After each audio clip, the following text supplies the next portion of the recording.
Okay, hello again. This is chapter 4, which, according to my copy here, is literally 2 pages. So, that's about it. Chapter 4 is basically James goes back to school, and someone makes fun of him for not knowing how to fight, but he ignores them. And the teacher is just kind of like, "Oh, don't worry about the work you missed, James. We'll figure it out." And he's like, "Okay." And then he goes to art class, and Abby's not there, but he sees they were making like a weird like Frankenstein bear, like a little stuffed bear thing. It's very Hot Topic, and he's got like a note, and she's like, "Oh, you need to meet me by the church. That's the place where all the cool kids go and they cut school." I don't know why they would go to the church exactly, but whatever. Small towns are weird.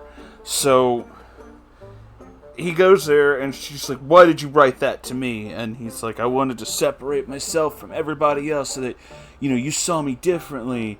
And she gets mad at him, and it's just like, "How fucked up do you think I am? I'm not damaged goods," all this other stuff. And he's like, "Well, I'm sorry." And then she, like, starts freaking out, and it's just like,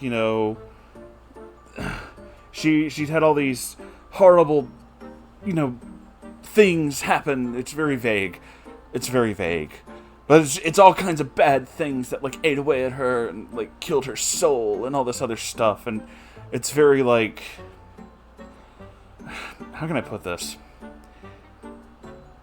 It's very Kingdom Hearts 2. You expect the dramatic, like, hair flipping and the, like, the darkness inside me and stuff like that, and it's very emo. It's very much a product of its time. And he's, goes on this whole thing with, "You're not damaged, you're just changed, and it's okay to be changed, because we'll be changed together, Abby, it's alright." And it's very dramatic. Like, it's, like, super, like, you expect... Again, cue up, like, Boulevard of Broken Dreams in the background, because we got to get right down to the old, to the emo heart of this. And he just, like, hugs her, and it's like, "It's gonna be okay, because we're damaged together, and that's what makes us so perfect for each other," and stuff like that. And then the chapter's just over. Like, that's just the end of the chapter. It's like 1 page.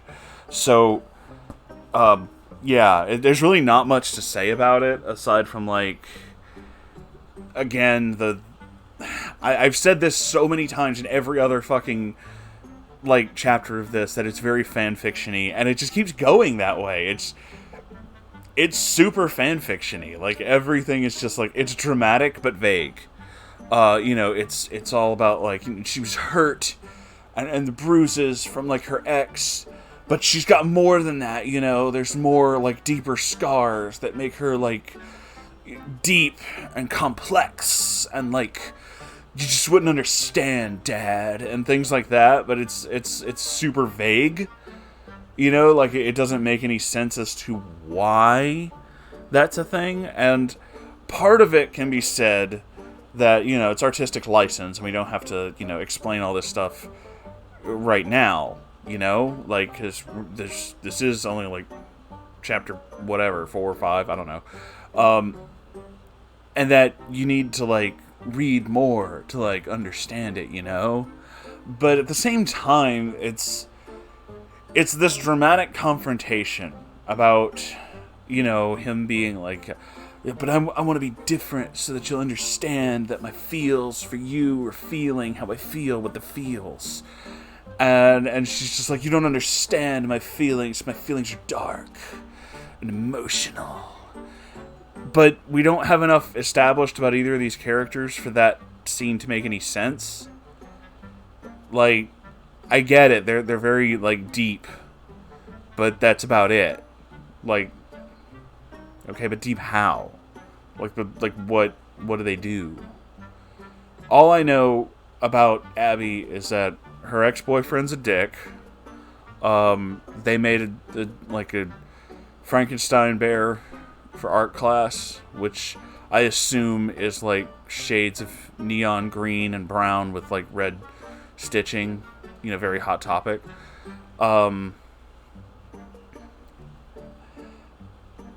She has, she's like super emo, so like she has like the dark everything, the outfit. So I assume like, the big hair, which was the style at the time, the skinny jeans and the shit like that. I assume that's, just there. It's not really described that much, but I mean, it's kind of heavily implied.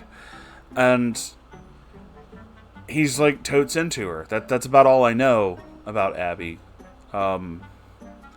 Because we don't really know her.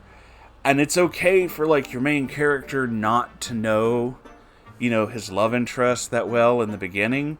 But that's also why you don't have like, the dramatic confrontation like 10 pages in. Is it 10 pages? I don't even know what page I'm on, actually. It seems really early, though. But again, back to the whole thing about fanfiction. I know, I keep saying that. This totally feels on point for something like that. It's a lot of, like, drama for the sake of being dramatic, to build tension without truly understanding how to build tension. Like, it's this whole thing of, like, they have feelings for feeling the way that they feel, what there feels deep inside their heart that feels. Which is why I referenced Kingdom Hearts, because Kingdom Hearts does a lot of that kind of, like, expository stuff that doesn't mean anything. Like, there's darkness in the heart, but the heart also has light, but there's this darkness that takes away the light, but you can't not have light, you have to have the light to stop the darkness. And it's only when you think about that sentence you realize it doesn't make any fucking sense. Like, it's essentially the emotional version of technobabble. And a lot of, like, these emo stories do that kind of thing, too, where it's about, like, you don't understand the feelings, because I'm, like, damaged, and I have these troubles, but my troubles are, like, causing problems for my feelings, and they make me feel differently about how I feel when I'm around you, about how I feel. And it's like, but that doesn't make any fucking sense. Like, that's shockingly vague with no point. Which is, what vague is. I don't know why I had to staple that no point right on the end there. That's my fault. But it is that. It's a lot of that. And again, I can't be mad at it. Like, it's weird that it's there, but I still can't muster up the energy to be angry. This doesn't make me angry. This is just like, again, this is just like me being like, oh, you adorable little emo kids. Oh, with your feelings and your damages. Gosh darn, you're adorable. With your little chucks and your skinny jeans. Are those rainbow laces? They look like rainbow laces. Oh, golly gosh. It's just so, like, inoffensive and adorable that, like, I can't muster up the same energy that a lot of other people did to get mad at it. But maybe I will later, and I keep saying that because I really don't know. But right now, it's just kind of like, it is just that. It's like reading a fan fiction from that particular point in time where you're just like, oh, you kids, you're so cute. Where are you these days? Are you an adult? Are you like a grown person now? Oh, it's so adorable. So, it is just kind of that. It's a lot of, I imagine, because a lot of what she says when she's talking about, like, you don't know my true, like, how I'm damaged and all this other stuff, it not a lot is said about what she's doing. She's just kind of talking. It's about, like, dialogue. It's about, like, expressing of feelings. But in my head, I imagine there's a lot of, like, really dramatic posturing.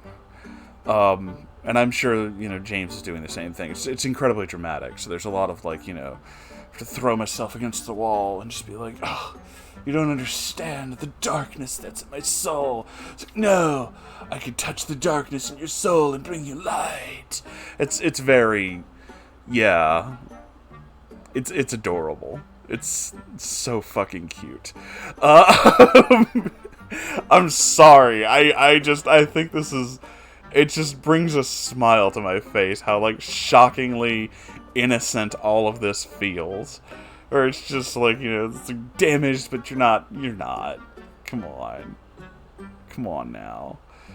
And I realized, like, there's the whole thing about, like, her ex was apparently abusive, but it's never really talked about. So it doesn't feel like it's real, you know? So it's like, okay, so he's an asshole. Yep. Alright, moving on. It's just kind of like, it happens, and then it's gone. And maybe it'll come back, but I don't know. It doesn't feel like it. It doesn't feel like it. It feels like he sped off in that car into just the ether. He's like an angel's kiss. He's gone. Nevermore. You have to say that when you talk about like dramatic dark things. Nevermore. You can't see me like gesturing wildly. Looking like fucking Tim Burton over here. Anyway. I gotta have like the 90-mile, the hair. It's like 10 feet off my head. It's kooky artist. I'm just making fun of Tim Burton now. I'm sorry. That has nothing to do with this. I went off on a tangent. Yeah, so that's really much all there is to say about this chapter. It was literally like just 2 pages. Again, I would. This is one of those things that like I would be angry if this is like a published work to be like, you can't just do 2 pages. How dare you? But I can feel like the fanfiction.net vibes and like the archive of our own and shit like that kind of coming off of this. So it's just like, nah, you didn't write this with like a page counter on when you did the word processor. It was just kind of like, this is like a post. I'm gonna put this online. This is a post. It's like, and then they have like a dramatic. You can't see me like pantomiming my typing. Like. I don't know why, I just get like this image in my head of like Onision writing this because of how painfully like emo adorable teenager this all is. I just have like this image in my head of him like being in one of those giant Jack Skellington onesies, like the fucking Snuggie, and just like with a laptop and like a mug of tea. And he's got like the little rider glasses, the little rectangle ones, and it's just like, and then he says that he can save her and her soul, and he's like, and it's just kind of like with a big fucking smile, with just like a big fucking smile the whole time, just like, oh, it's so cute, shit like that. Like, I want that image. I want the adorable good image. I don't want all the negative shit. In my headcanon, Greg from Moonhorse is a much nicer person than real Greg. So headcanon Greg writes adorable emo fan fiction, and that's all he does. He's a harmless man who lives in the Northeast, and he likes his hot tea, and he wears little glasses and a sweater vest, like a little Mr. Rogers sweater vest. I know that's not really him, but my headcanon of him is much nicer, and I want to hold on to that. Because I know it's going to get a lot fucking weirder the further down we go, and I know it's going to get, like, darker and all kinds of shit's going to happen. I want the alternate universe version of Onision to exist. Not the one where he's screaming about a banana and he has all these, like, terrible, relationship problems. I want my alternate universe, my fanfiction version of Onision to exist, or instead of screaming at the camera in videos, he's just like, "Oh, good morning, everyone. I hope you liked my newest story. It was about a boy named Arnold and a girl named Jenny, and they have a troubled past, but they're very sympathetic towards each other, and that's how they find love." I want that version of Greg to exist because he's so much nicer.